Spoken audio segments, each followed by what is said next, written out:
guys.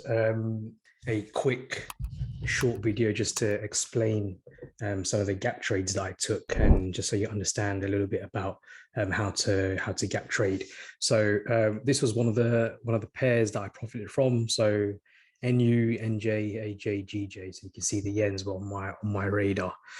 You can see here. So this is where the market closed on the Friday night, and it opened down here. Remember green candle? So it opens at the bottom here. So the gap technically was from up here to down here, but I like to look at the space that's available, the opening space to where the market actually opened here. So this would have been the gap when the market opens. Of course, it looks better on the MT4. And so for this example on NU, the gap was about a 60 pip gap.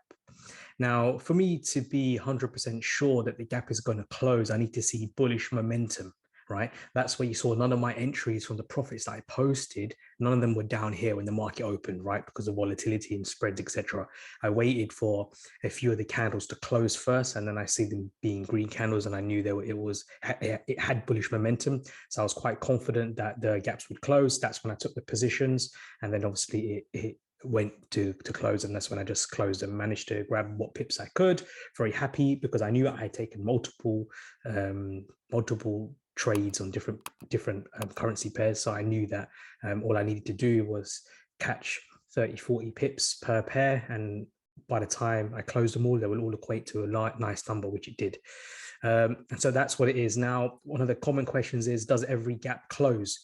Remember I said I looked for bullish momentum. If you were to have seen some bearish momentum, something like it open and it go like down like this, then of course I'd be waiting. I'd wait for some sort of consolidation before it then tries to make its way up to close a gap. On currency pairs, generally they close quite quick, but you can never be sure because sometimes a gap takes a month to close. Sometimes it's taken 3-4 months to close as well. So it could just go in the opposite direction until it closes. There was a gaping gap on gold, which a lot of you guys caught, which I left alone because exactly what I've drawn in happened many a times before. Where we've seen the gap, we've got into buys expecting the gap to close, it goes in the opposite direction, and just this move alone is enough to like totally just throw you off or hit your stop loss or whatnot. So we've been out of the trade, and then eventually it goes in our favor. The thing is, you just don't know when it's going to close. So this time around, you saw me look at bullish momentum.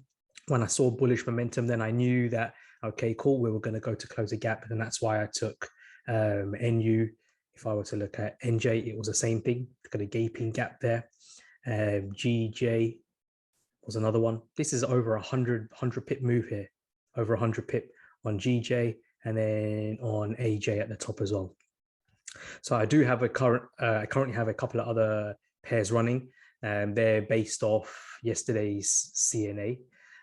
So I do have a few others that are running in conjunction with gaps as well.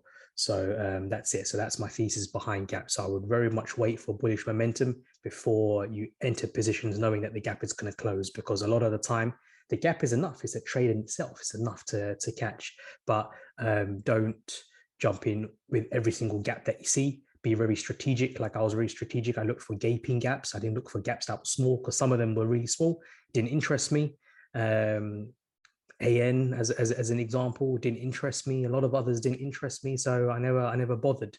You know, this was a good one on AU. Nice little gap here as well, and it continued to rally in that favor. So you need to get momentum before you take trades.